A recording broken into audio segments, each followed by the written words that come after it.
Exactement 17h02.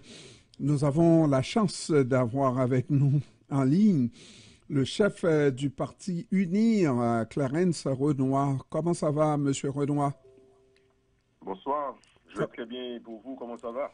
Oui, ça va très bien, même quand mon pays va mal, Monsieur Renoir. C'est vraiment le chaos le plus total en Haïti, pas vrai? On n'en est pas trop loin parce que de jour en jour, il y a une situation qui n'est pas maîtrisée par les autorités, que ce soit sur le plan politique ou sur le plan de la sécurité. Il y a de quoi s'inquiéter effectivement que nous ne soyons dans le chaos très bientôt. Mhm. Alors, si on n'est pas dans le chaos, je ne sais pas, parce que je regarde, le pays n'est pas, littéralement n'est pas dirigé, parce que la question de la sécurité n'est pas maîtrisée, n'est-ce pas? Et c'était la promesse de ce gouvernement-là. Et tout ce à quoi on assiste aujourd'hui, c'est des batailles de coq pour des postes au CPT. Avec et autre chose laquelle je dis que c'est le chaos le plus total, ou bien moi je suis complètement dans les brumes. J'ai eu l'occasion de voir les salaires que réclament ces gens-là, ou je ne sais pas pourquoi un président gagnerait autant. C'est quasiment le montant que gagnerait un président aux États-Unis, compte tenu de la pauvreté qui sévit dans ce pays, non?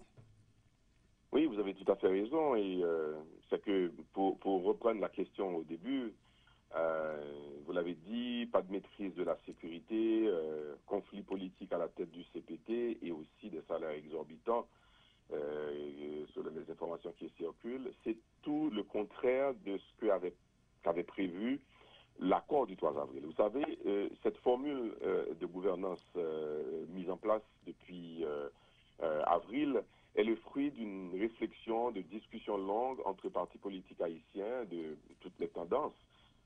Et nous avons été à Jamaïque, nous nous sommes réunis à Port-au-Prince à plusieurs reprises et finalement on est tombé d'accord sur une formule inclusive qui embrasse tout le monde pour ne pas laisser les partis à côté, derrière, pour qu'il n'y ait pas de problème.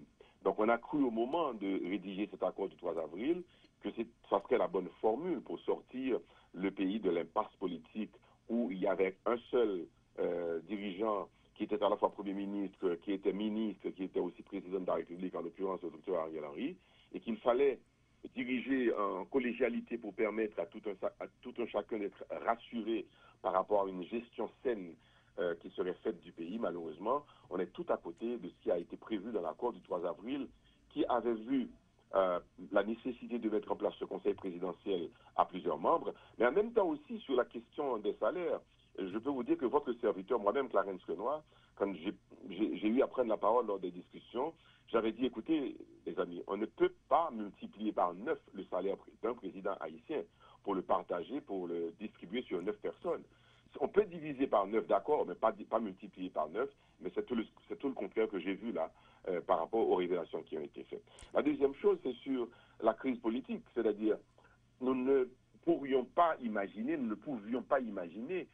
que des membres de secteurs politiques, c'est vrai, différents, mais qui sont issus d'une même génération d'Haïtiens qui ont tout connu comme misère, comme problème dans le pays, qui ont été les témoins privilégiés des crises interminables que nous avons connues. Personnellement, je peux vous dire moi-même que j'avais compris finalement, alors là, on va avoir la crème de la crème du pays. Ce sont des gens qui ont le doctorat, PhD dans leur discipline, que ce soit en médecine, en économie ou en diplomatie et en droit, qui allaient être pris de conscience par rapport à la situation du pays pour diriger un bon haïtien patriote, pour dire, écoutez, on va pas se battre, on va s'entendre, on va chercher le consensus que prévoit d'ailleurs l'accord du 3 avril, mais on est passé à côté de tout ça aussi, comme quoi on ne peut pas faire confiance à certaines personnes dans le pays. Et enfin, la question de la sécurité, c'est la question primordiale pour les Haïtiens. On en est encore depuis à 5 ans. 5 ans depuis que ce pays est bloqué. Depuis 2019, le pays est bloqué. À Martissant, maintenant, après, sous Ariel, d'autres régions ont été prises. Pendant cette période de gouvernance de la transition aussi du CPT, pareil. Donc, il y a une grosse déception au niveau de la population, mais aussi au niveau des acteurs qui étaient de bonne foi en signant cet accord du 3 avril qui n'est pas du tout respecté. Monsieur Renoir, je m'excuse, mais je n'ai pas vu tellement de colère par rapport, parce que vous dites de multiplier le salaire par 9, mais je regarde le salaire d'un homme comme président d'un pays pauvre, parce que chaque fois qu'on parle d'Haïti, on fait virgule, le pays le plus pauvre de l'hémisphère, virgule, pour expliquer la situation.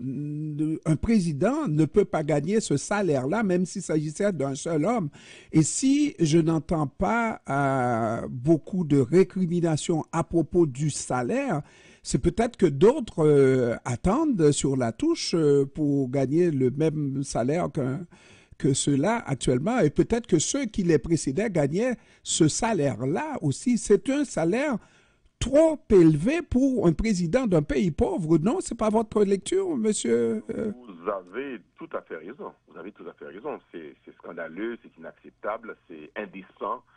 Et que des gens se tirent des salaires aussi exorbitants par rapport à une pauvreté aussi criante dans le pays.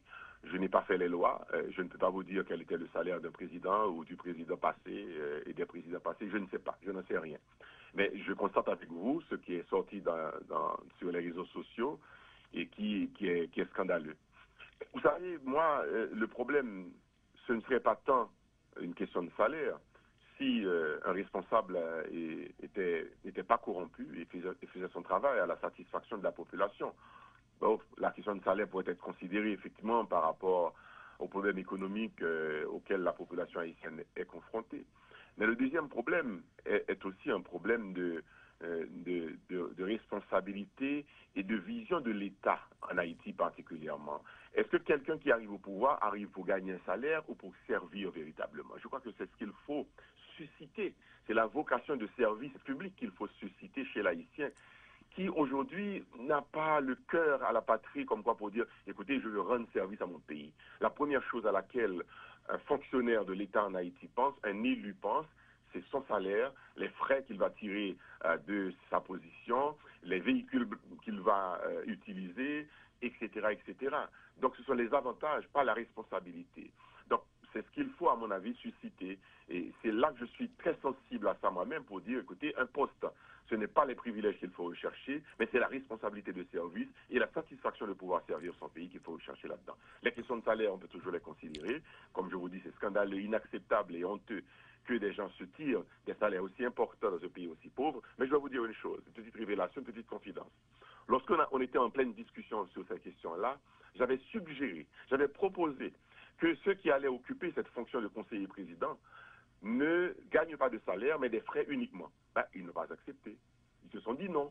Donc voilà. Et là, il faut comprendre maintenant que l'intérêt n'était pas tant d'aller servir, mais l'intérêt était d'aller de prendre tous les privilèges qu'on pouvait tirer de... Tout à l'heure, vous l'avez dit, là, je regarde ces gens qui sont dans ce conseil présidentiel, c'est, à part quelques-uns que je ne connaissais pas avant, mais c'est la crème de la crème. Est-ce que ces gens-là ne sont pas représentatifs de la classe politique haïtienne, de la société haïtienne?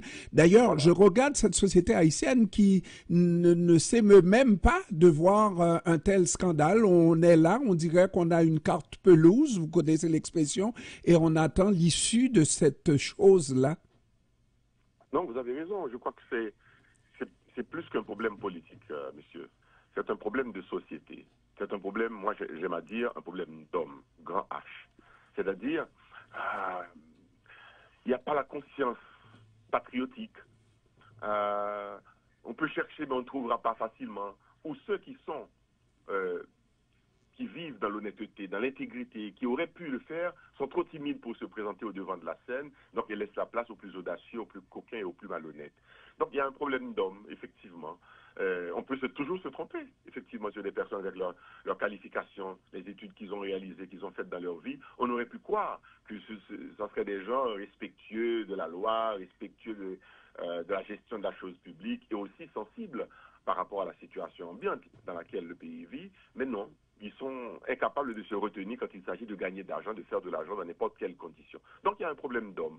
Et je crois que c'est là que la société haïtienne doit travailler pour dire, écoutez, nous devons dès aujourd'hui nous mettre au travail pour former des Haïtiens, dès la maternelle aujourd'hui, dès les classes enfantines, pour former des Haïtiens qui ont le sens du service civique, le sens de la patrie, le sens du pays, de l'amour du pays, pour dire, écoutez, quand on veut occuper des fonctions publiques, on doit d'abord penser à rendre un service à la nation, on doit penser à on doit servir les plus pauvres, et ceux qui sont beaucoup plus dans le besoin que se servir soi-même. Et c'est ce qui manque, c'est ce supplément d'âme qu'il manque aujourd'hui à cette classe politique, mais je ne dirais pas à tous les Haïtiens, à toute la société haïtienne, mais à une certaine pratique qui a été instaurée dans le pays depuis quelque temps, qui fait que les gens viennent pour s'enrichir et s'en aller après. Clarence Renoir, je sais que vous êtes très pris et je dois vous laisser partir. Dernière question.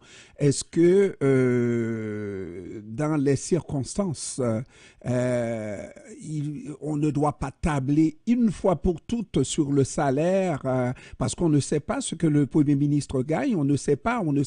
Alors que dans tous les pays organisés comme le Canada, tout le monde connaît le salaire du Premier ministre, les hauts fonctionnaires et tout le monde.